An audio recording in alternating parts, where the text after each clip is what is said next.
Bonjour, tout dépend de là où vous nous prenez actuellement. L'armée de l'Alliance des États du Sahel est née. Elle est désormais effective. Avant-hier, c'était un rêve. Hier, elle a fini par se réaliser et aujourd'hui, elle est opérationnelle sur l'ensemble des 3 territoires. Elle est opérationnelle au niveau de la zone des 3 frontières. Cette zone qui a été pendant longtemps côtoyée par les ennemis. Cette zone qui a été délaissée et qui était devenue un terreau fertile pour les différents trafics partout pour pouvoir endeuiller nos différentes populations. Aujourd'hui, cette armée est parvenue quand même à s'implanter dans cette zone hautement risquée et qui mène des opérations à longueur de journée pour permettre à nos populations de renouer avec la paix d'entente.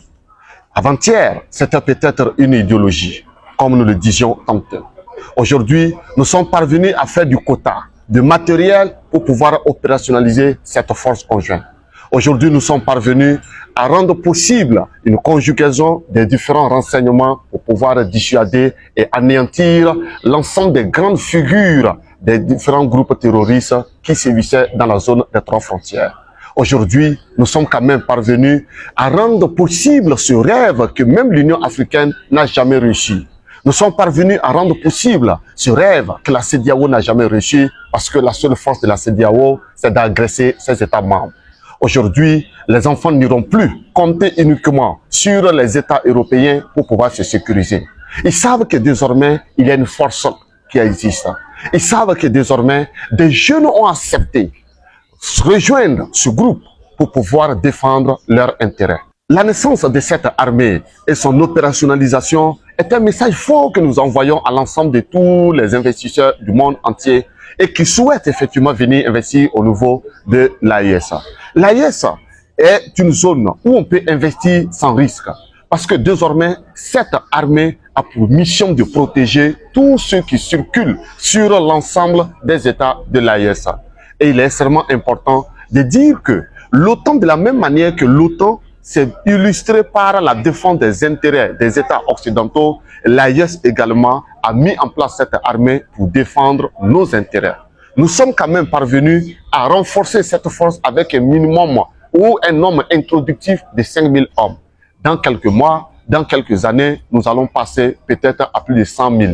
Qui sait? Parce que la jeunesse est déterminée à se battre et à servir d'exemple et donner des leçons, surtout de courage et de prise de conscience à l'ensemble de tous les jeunes de l'humanité et surtout ceux des pays africains qui doutent encore qu'il n'est pas possible pour un Africain de se révolter, de prendre son destin en main et de pouvoir tracer son destin pour pouvoir aller vers la conquête d'autres nations ou des intérêts tout simplement.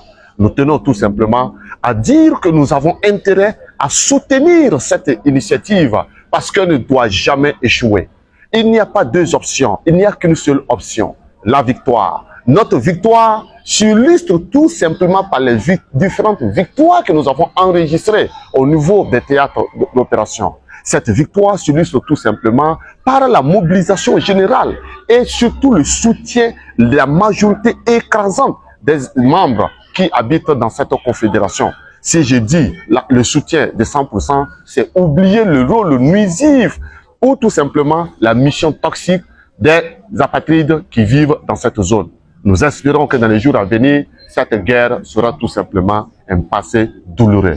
Car c'est ce qu'il fallait à nos pays. C'est cette idée de courage qu'il fallait à nos pays pour pouvoir conjuguer définitivement l'idée terroriste dans un passé douloureux et faire en sorte que ce virus ne puisse jamais pénétrer nos pays.